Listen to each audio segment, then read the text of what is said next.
વાવ થરાદ જિલ્લા પંચાયત દ્વારા એક મોટો અને કડક આદેશ આપવામાં આવ્યો છે. થરાદ તાલુકાના રામપુરા ગ્રામ પંચાયતના મહિલા સરપંચને તાત્કાલિક અસરથી તેમના હોદ્દા પરથી દૂર કરવામાં આવ્યા છે.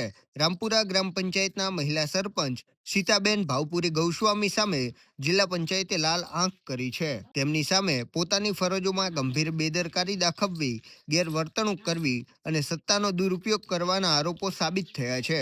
મળતી માહિતી મુજબ ગામમાં ગૌચરની જમીન પર થયેલા દબાણો દૂર કરવામાં તેઓ સંપૂર્ણપણે નિષ્ફળ રહ્યા હતા.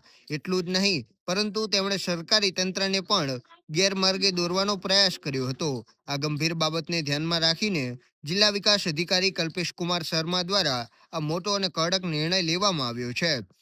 નિયમ અનુસાર આ આદેશની સામે આગામી 30 દિવસની અંદર ગાંધીનગર ખાતે અધિક વિકાસ કમિશનર સમક્ષ અપીલ કરવાની તક સરપંચને આપવામાં આવી છે.